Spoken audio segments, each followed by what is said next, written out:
नमस्ते। आज हम देखेंगे कक्षा 12 की अंतराल भाग 2 किताब से अपना मालवा। लेखक हैं प्रभाष जोशी। लेखक ने अपना मालवा नामक इस पाठ में मालवा प्रदेश की मिट्टी, नदियों के उद्गम एवं विस्तार तथा वहाँ के जनजीवन, संस्कृति तथा वर्षा को रेखांकित किया है। मालवा ज्वालामुखी के उद्गार से बना पश्चिमी भारत का एक अंचल है। मध्य प्रदेश के पश्चिमी भाग तथा राजस्थान के दक्षिण पूर्वी भाग से गठित क्षेत्र है मालवा। लेखक प्रभाष जोशी ने इस अध्याय में पहले के मालवा प्रदेश की तुलना वर्तमान मालवा प्रदेश के सूखे एवं उजड़े हुए सुख, समृद्धि एवं संपन्नता से की है और जिसे लेखक ने खाऊ उजाड़ू सभ्यता की संज्ञा दी है। पहला बिंदु है मालवा आगमन। लेखक स्वयं मालवा क्षेत्र में उत्पन्न हुआ है। क्वार का महीना था। राजस्थान से निकलते हुए लेखक जब मालवा क्षेत्र में आया तो उसे आकाश में बादल दिखाई दिए। चारों ओर पानी ही पानी दिखाई दे रहा था। धरती की पानी पीने की क्षमता समाप्त हो चुकी थी। नवरात्रि का पहला दिन, कलश स्थापना की तैयारी हो रही थी। घर आंगन गोबर से लीपे जा रहे हैं और मुख्य द्वार को रंगोली से सजाने का समय है। बहू बेटियां सज धज कर त्योहार मनाने की तैयारी कर रही हैं। आकाश में बादल गरज रहे हैं। लेखक मालवे की उजड़ी चटक धूप और ज्वार, बाजरे, सोयाबीन की फसलें, पीले फूलों वाली फैलती बेलों और दमकते घर आंगन देखने आया था। किंतु क्वार में भी बादल के बने रहने के कारण पानी बरसने की आशंका बनी हुई थी। अगला बिंदु है नागदा स्टेशन। नागदा स्टेशन पर मीना जी ने लेखक को बिना चीनी की चाय पिलाई, पढ़ने का अखबार दिया और बताया कि कुआलालंपुर में भारत हार गया है। मीना जी ने यह भी बताया कि इस बार बारिश बहुत हुई है, अतः सोयाबीन की फसल तो गल गई है। हाँ, आशा यह है कि गेहूं अच्छा होगा। मीना जी की चाय और भजिया पी खाकर लेखक और उसकी पत्नी जब उज्जैन पहुँचे तो देखा कि शिप्रा, नदी का नाम है, शिप्रा लबालब भरकर बह रही है। वैसे लेखक टीवी पर यह समाचार देख चुका था कि शिप्रा का जल उज्जैन के घरों में घुस गया और भोपाल, इंदौर, धार, देवास सब जगह खूब वर्षा हो रही है। फ़ोन से यह मालूम कर लिया था कि खतरा कहीं नहीं है। अगला बिंदु है मालवा में वर्षा। लेखक कहता है कि अब मालवा में उतना पानी नहीं गिरता जितना पहले गिरता था। इस बार 40 इंच वर्षा हुई है। टीवी वालों ने इसे ही ज़्यादा कहना शुरू कर दिया है। 40 इंच वर्षा को ही ज़्यादा कहना शुरू कर दिया है। उज्जैन से देवास जाने के लिए मालवा के मध्य से निकलना होता है। लेखक को मलाल है कि क्वार महीने की धूप देखने को नहीं मिली, किंतु इस बात की खुशी है कि कुएं, बावड़ी और तालाब, तलैया सब लबालब भरे हैं। नदी नाले इठलाते हुए बह रहे हैं और फसल लहलहा रही है। अगला है इंदौर उतरकर। इंदौर उतरकर लेखक ने अपने भतीजे से कहा कि सब नदियाँ, सारे तालाब, सारे ताल, तलैया और जलाशय देखने हैं, सब पहाड़ चढ़ने हैं। तो भतीजे ने मुस्कुराते हुए अपने ताऊजी से कहा, इस बार माता की मूर्ति स्थापित करूँगा। माता तो बैठ गई हैं, आरती भी हो गई है। बाद में लेखक की समझ में आया कि अब मैं 70 वर्ष का होने जा रहा हूँ, अतः पहाड़ चढ़ना या नदी नाले पार करना संभव नहीं है। घास पर भी लुढ़कना अब आसान नहीं है। मन में तो किशोरों जैसी उमंग है, पर शरीर वैसा फुर्तीला, लचीला व गबीला नहीं रहा है। वह सब तो उम्र अपने साथ ले गई। अगला बिंदु है नर्मदा दर्शन। मध्य प्रदेश में बहने वाली नर्मदा महानदी है। यह 7 पवित्र नदियों में से एक है। इसके तट पर ओंकारेश्वर, ये मंदिर का नाम है, ओंकारेश्वर ज्योतिर्लिंग स्थित है। लेखक ने ओंकारेश्वर में नर्मदा के दर्शन किए। वहाँ नर्मदा पर बांध बनाया जा रहा है। नर्मदा कहीं इतनी छिछली दिखती है कि तल के पत्थर चमकते हैं और कहीं उसमें अथाह जल राशि है। नर्मदा में नाव नहीं दिखाई दी, शायद बारिश के डर से हटा ली थी।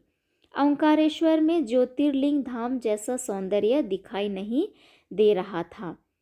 इसके बाद लेखक ने नेमावर के पास, नेमावर ये भी जगह का नाम है, जैन धर्म के लोगों के लिए विशेष स्थान है यह। नेमावर के पास शांत गंभीर भरी पूरी नर्मदा के दर्शन किए। शाम हो जाने पर भी चौथ के चांद के मंदे उजाले में नर्मदा गमक रही थी, बहुत खूबसूरत लग रही थी। पेड़ों के बीच ऊंची कगार पर बैठे लेखक दंपति ने चुपचाप नर्मदा को प्रणाम किया। रात भर ये नर्मदा के किनारे ही सोए। सवेरे उठकर फिर उसके किनारे बैठ गए। लेखक के लिए नर्मदा नदी नदी नहीं अपितु माँ है। उसके किनारे बैठकर ऐसा लगता है कि हम माँ की गोद में बैठे हैं। अगला बिंदु है ओंकारेश्वर और नेमावर के मध्य। ओंकारेश्वर हिंदू मंदिर का नाम है और नेमावर जगह का नाम है, जैन धर्म के लिए महत्वपूर्ण स्थान है। तो ओंकारेश्वर और नेमावर के बीच में क्या क्या लेखक को देखने मिला, उन सब का जिक्र यहाँ पर है। आने जाने के क्रम में दोनों बार विंध्य पर्वत के घाट उतरने पड़े। एक तरफ सिमरौल का घाट, दूसरी तरफ बिजवाड़ा का घाट।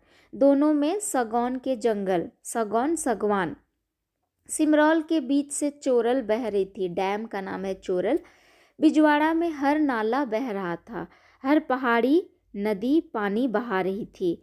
लेखक को अपने बचपन के दिन याद आ गए। तब पितृपक्ष और नवरात्र में ऐसे ही वर्षा हुआ करती थी। उस समय पहाड़ों में कितने ही स्रोत थे। नदी नाले नीचे की काली मिट्टी छोड़ते थे तो अन्न फल फूल खूब मिलते थे। नेमावर के रास्ते में केवड़ेश्वर है मंदिर, यहीं से शिप्रा नदी निकलती है। शिप्रा भले ही बड़ी नदी नहीं है, किंतु उज्जैन में भगवान महाकालेश्वर के चरण धोते निकलती है, अतः पवित्र हो गई। चंबल नदी का नाम है, चंबल नदी विंध्य के जनापाव पर्वत से निकलकर निमाड़, मालवा, बुंदेलखंड, ग्वालियर होती हुई इटावा के पास यमुना में मिलती है। अगला है चंबल दर्शन। घाटा बिलोद में चंबल को देखा। घाटा बिलोद ये जगह का नाम है, वहाँ पर चंबल को देखा। चंबल नदी का नाम है। वहाँ उसमें काफ़ी पानी बह रहा था। उसमें नहाते हुए लड़के को इस बात का गर्व था कि हमारी चंबल से बस गंगा ही बड़ी है। चंबल के बीहड़ में डाकू रहते हैं। आगे बहुत बड़ा बांध है। गंभीरा नदी का नाम है। गंभीरा ने हालोद के आगे यशवंत सागर को इस बार इतना भर दिया कि 2500 साइफन चलाने पड़े। यशवंत सागर में गंभीरा नदी से पानी आया और जिसके कारण यशवंत सागर पानी से इतना भर गया कि वहाँ के पानी को हटाने के लिए 2500 साइफन चलाने पड़े। साइफन का अर्थ होता है पानी निकालने की पाइप। 67 साल में तीसरी बार ऐसा हुआ है, यानी कि यशवंत सागर पानी से भरा हुआ है। पार्वती और काली सिंध नदी के नाम है। ये नदियाँ उफान के कारण रास्ते बंद हो गए हैं। इन नदियों में पार्वती और काली सिंध नदी में बहुत ज़्यादा पानी के कारण रास्ते बंद हो गए। 2 दिन तक पुल के ऊपर पानी बहता रहा। इस बार मालवा के पठार की सब नदियाँ भरी हुई थीं। नर्मदा में भी खूब पानी आया।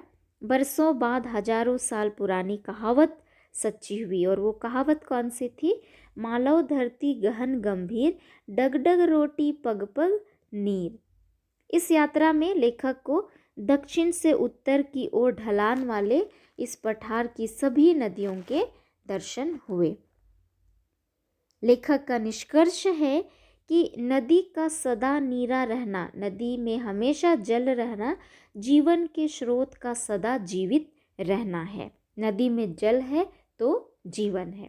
अगला है तालाब चिंतन।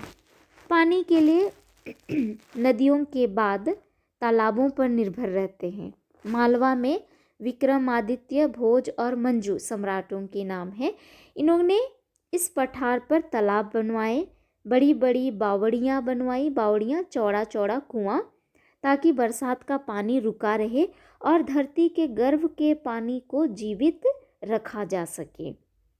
लेखक क्षोभ के साथ लिखता है, दुख के साथ लिखता है कि पश्चिम के रिनेसा से ज्ञान पाकर, यानी कि पश्चिम के पुनर्जागरण काल से ज्ञान पाकर हमारे आधुनिक इंजीनियरों ने तालाबों को मिट्टी से भर जाने दिया और जमीन के पानी को पाताल से निकाल लिया।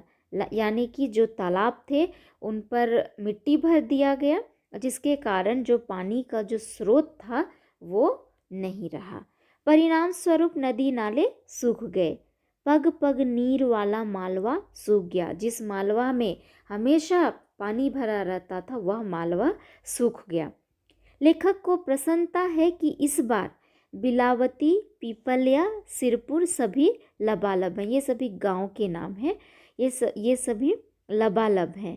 यशवंत सागर के तो साइफन खोलने पड़े थे, फिर भी इंदौर की खान और सरस्वती नदियों में उतना पानी नहीं है जितने में लेखक कभी नहाया करता था। अगला बिंदु है नदियों की दुर्दशा।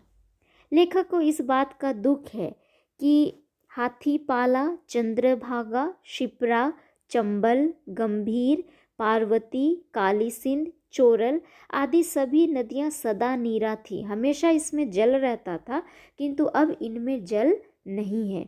ये केवल बस्तियों के गंदे पानी को ढोने वाले नाले बनकर रह गए हैं। नदियों ने सभ्यता को जन्म दिया था। आज की सभ्यता नदियों को नाले बना रही है। मालवा में सामान्य वर्षा 35 इंच होती है। इस बार सामान्य से 5 इंच वर्षा अधिक होने से नदी, नाले, तालाब, बावड़िया और कुएं सब चैतन्य हो गए हैं। अगला बिंदु है मालवा की वर्षा का पुराना इतिहास। लेखक बताता है कि नई दुनिया अखबार की लाइब्रेरी में पानी के 1878 से रिकॉर्ड मौजूद हैं। यानी कि 1878 ईस्वी से वर्षा का रिकॉर्ड मौजूद है।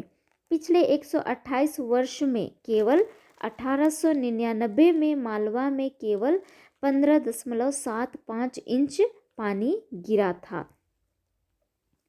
लोक में इसे 56 का काल कहते हैं कि तब भी मालवा में खाने व पीने की कमी नहीं थी, क्योंकि पहले साल और बाद की साल में भी खूब पानी बरसा था। यानी 1899 में मालवा में बहुत कम बारिश हुई थी, लेकिन भी अकाल की नौबत नहीं आई, क्योंकि 1899 के पहले साल और उसके बाद वाले साल में भी खूब पानी बरसा था। अतः लोग ना भूखे मरे और ना ही प्यासे। 128 वर्षों में सन 1973 में 77 इंच पानी गिरा। तब भी यशवंत सागर, बिलावली, सिरपुर और पीपुलिया पाला टूटकर नहीं बहे। ये सभी बांध के नाम हैं। ये टूटकर बहे नहीं। यदि हम अपने नदी, नाले, तालाबों को संभाल कर रखेंगे तो दुष्काल के साल भी आसानी से कट सकते हैं। यानी कि कठिन जिस वर्ष पानी न आए तो भी वो साल को, उस वर्ष को आसानी से काटा जा सकता है अगर हम तालाबों को, नदी नाले को संभाल कर रखेंगे। लेकिन हम जिसे विकास की औद्योगिक सभ्यता कहते हैं वह उजाड़ की अपसभ्यता है। आजकल हम विकास के नाम पर इन सब चीज़ों को नष्ट कर रहे हैं और इसीलिए यह उजाड़ की अपसभ्यता है। अगला है कमलेश सेन और अशोक जोशी की कतरने। कतरने का अर्थ है अखबार का टुकड़ा। इन दोनों विद्वानों ने धरती के वातावरण को गर्म करने वाली इसे खाऊ उजाड़ू सभ्यता कहा है। उनके निष्कर्ष इस प्रकार हैं। अमेरिका और यूरोप के विकसित देशों से निकलने वाली कार्बन डाइऑक्साइड गैसों ने मिलकर धरती के तापमान को 3 डिग्री सेल्सियस बढ़ा दिया है, जिसके अनेक परिणाम हुए, निम्न परिणाम हुए। मालवा में डग डग रोटी, पग पग नीर नहीं रहा। यानी कि मालवा में हर कदम पर पानी था, अब वो नहीं रहा, जिसकी वजह से फसल उगाने में परेशानी होती है। समुद्रों का पानी भी गर्म हो गया है, पृथ्वी के ध्रुवों की बर्फ पिघल रही है, मौसम का चक्र बिगड़ रहा है। लद्दाख में बर्फ के स्थान पर पानी गिरा है। बाड़मेर में इतनी वर्षा हुई कि गांव डूब गए। अमेरिका और यूरोप में गर्मी पड़ रही है। ये सब किन कारणों से? अमेरिका और यूरोप के विकसित देशों से निकलने वाली कार्बन डाइऑक्साइड गैस के चलते तापमान 3 डिग्री सेल्सियस बढ़ गया है, यानी कि गर्मी बहुत ज़्यादा बढ़ गया है, जिसके कारण ये परिणाम हुए हैं। लेखक का मत यही है कि धरती के वातावरण के गर्म होने में सब गड़बड़ी हो रही है। धरती का वातावरण गर्म होने से सारी परेशानी उत्पन्न हो रही है।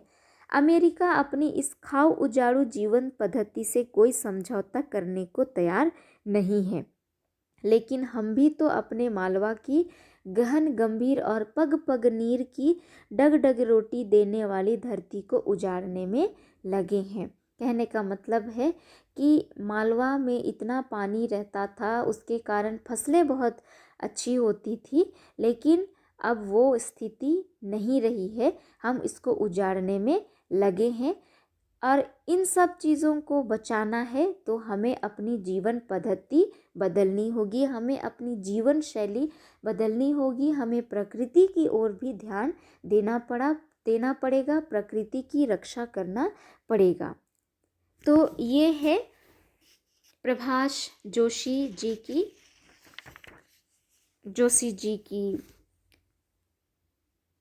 जी का पाठ अपना मालवा।